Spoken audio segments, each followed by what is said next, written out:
commencement était la parole. Et la parole était avec Dieu, et la parole était Dieu. Elle était au commencement avec Dieu, toutes choses ont été faites par elle. Et rien de ce qui a été fait n'a été fait sans elle. En elle était la vie, et la vie était la lumière des hommes. La lumière, lui, dans les ténèbres, et les ténèbres ne l'ont point reçue. Cette lumière était la véritable lumière, qui en venant dans le monde éclaire tout homme. Elle était dans le monde, et le monde a été fait par elle. Et le monde ne l'a point connue. Elle est venue chez les siens. Et les siens ne l'ont point reçue, mais à tous ceux qui l'ont reçue, à ceux qui croient en son nom, elle a donné le pouvoir de devenir enfants de Dieu, lesquels sont nés non du sang, ni de la volonté de la chair, ni de la volonté de l'homme, mais de Dieu.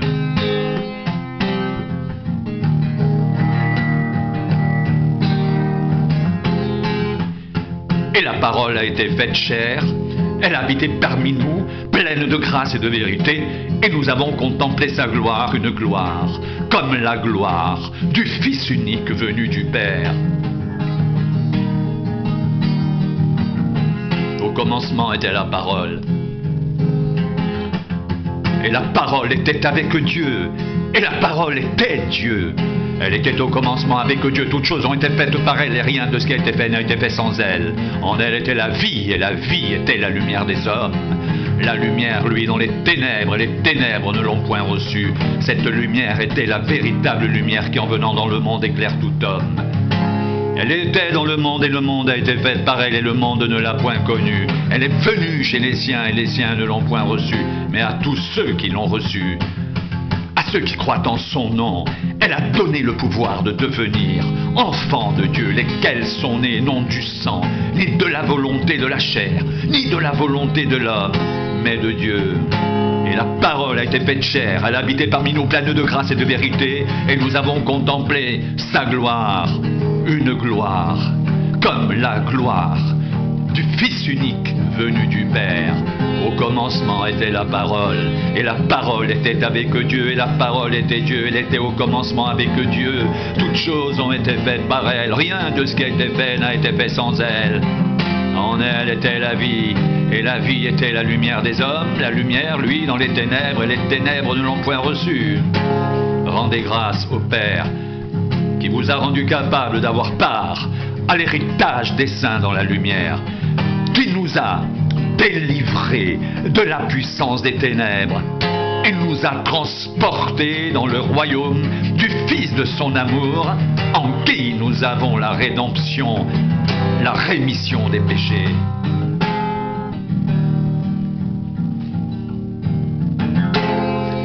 Il est l'image du Dieu invisible, le premier-né de toute la création, car en lui ont été créées toutes les choses qui sont dans les cieux et sur la terre, les visibles et les invisibles, trônes, dignités, domination, autorité. Tout a été créé par lui, et pour lui, il est avant toute chose. Toutes choses subsistent en lui. Il est la tête du corps de l'Église. Il est le commencement, le premier-né d'entre les morts, afin d'être en tout le premier. Car Dieu a voulu que toute plénitude habitât en lui. Il a voulu par lui réconcilier tout avec lui-même, tant ce qui est sur la terre que ce qui est dans les cieux, en faisant la paix par lui, par le sang de la croix. Et vous qui étiez autrefois étrangers et ennemis par vos pensées et par vos mauvaises œuvres, il vous a maintenant réconciliés par sa mort dans le corps de sa chair, pour vous faire paraître devant lui saints, irrépréhensibles et sans reproche, si du moins vous demeurez fondés et inébranlables dans la foi, sans vous détourner de l'espérance de l'Évangile que vous avez entendu, qui a été prêché à toute créature sous le ciel, et dont moi, Paul, j'ai été fait ministre. Et sans contredit, le mystère de la piété est grand. Dieu a été manifesté en chair, justifié par l'esprit, vu des anges, prêché aux gentils, cru dans le monde, élevé dans la gloire.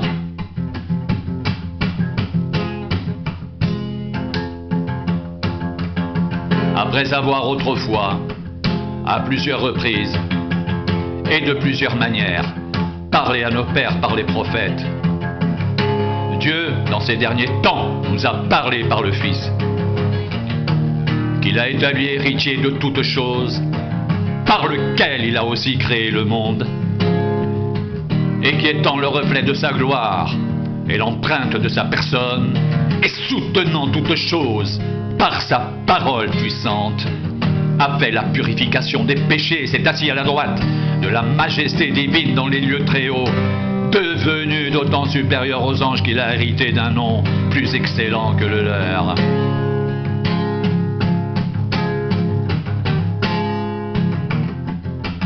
Car auquel des anges Dieu a-t-il jamais dit: tu es mon fils, je t'ai engendré aujourd'hui, et encore je serai pour lui un père, il sera pour moi un fils. Et lorsqu'il introduit de nouveau dans le monde le premier-né, il dit que tous les anges de Dieu l'adorent. De plus, il dit des anges, celui qui fait de ses anges des vents et de ses serviteurs une flamme de feu. Mais il a dit au Fils: ton trône, ô Dieu, est éternel. Le sceptre de ton règne est un sceptre d'équité. Tu as aimé la justice, tu as haï l'iniquité. C'est pourquoi, ô Dieu, ton Dieu t'a oint d'une huile de joie au-dessus de tes collègues. Et encore, toi, Seigneur, tu as au commencement fondé la terre et les cieux, sont l'ouvrage de tes mains.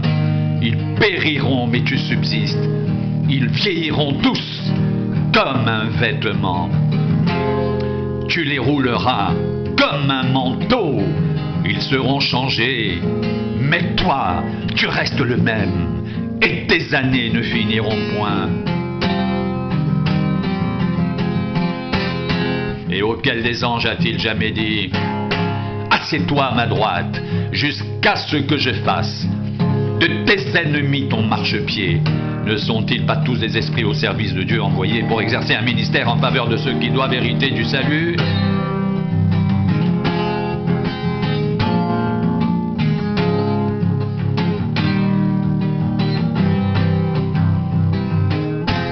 Ce qui était dès le commencement, ce que nous avons entendu, ce que nous avons vu de nos yeux, ce que nous avons contemplé et que nos mains ont touché concernant la parole de vie. Car la vie a été manifestée, nous l'avons vue et nous lui rendons témoignage.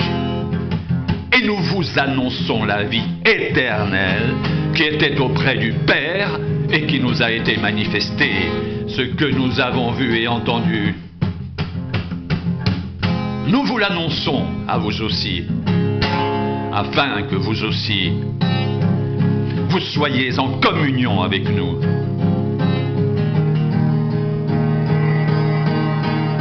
Or, notre communion est avec le Père et avec son Fils Jésus-Christ. Et nous écrivons ces choses, afin que notre joie soit parfaite.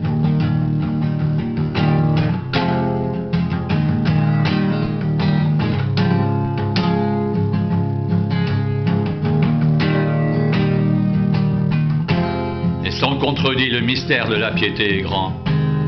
Dieu a été manifesté en chair, justifié par l'Esprit, vu des anges, prêché aux gentils, cru dans le monde, élevé dans la gloire.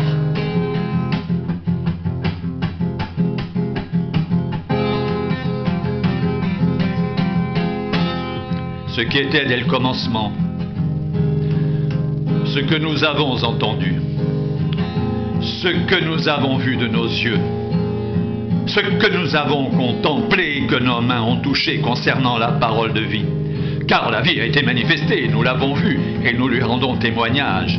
Et nous vous annonçons la vie éternelle qui était auprès du Père et qui nous a été manifestée. Ce que nous avons vu et entendu, nous vous l'annonçons à vous aussi, afin que vous aussi vous soyez en communion avec nous. Or, notre communion est avec le Père et avec son Fils, Jésus-Christ.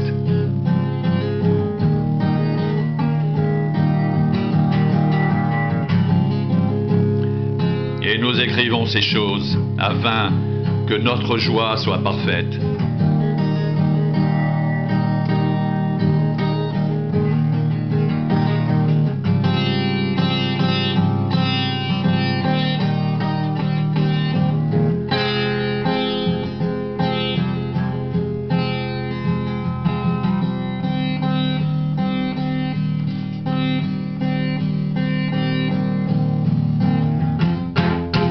Nous savons que nous sommes de Dieu et que le monde entier est sous la puissance du malin. Nous savons aussi que le Fils de Dieu est venu, qu'il nous a donné l'intelligence pour connaître le véritable. Et nous sommes dans le véritable, en son Fils Jésus-Christ. C'est lui qui est le Dieu véritable et la vie éternelle. Petits enfants, gardez-vous des idoles.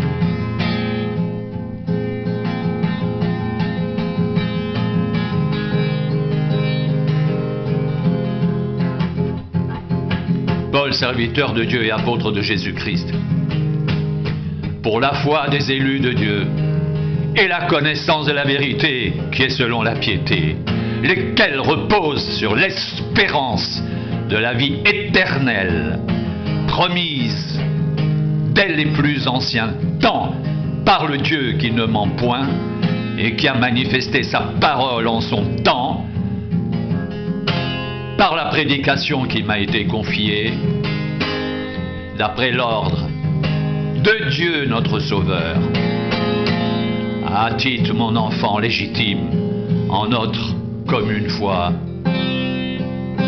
que la grâce et la paix te soient données de la part de Dieu le Père et de Jésus-Christ, notre Sauveur.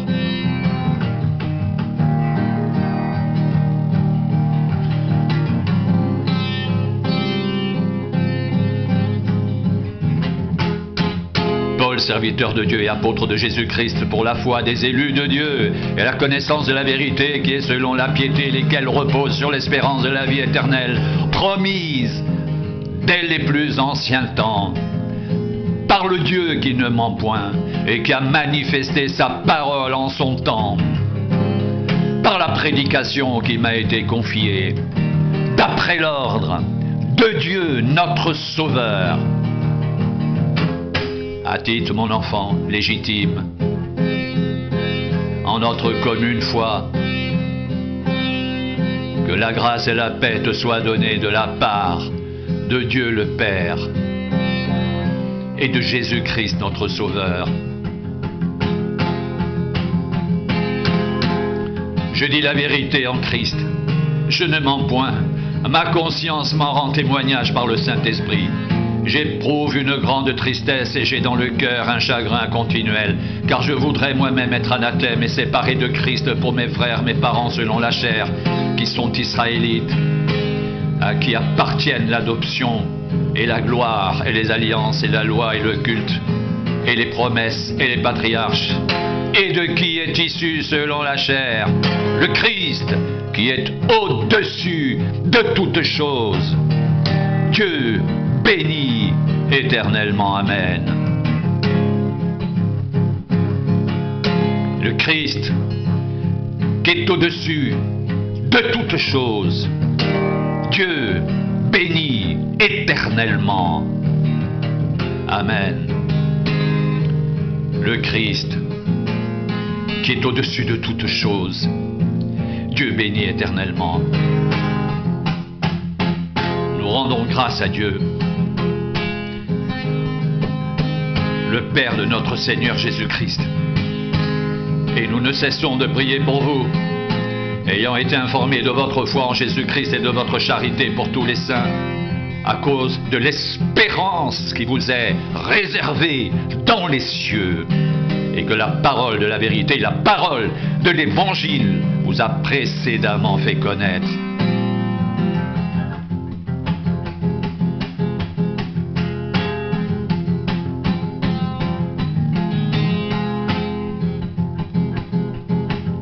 Rendez grâce au Père,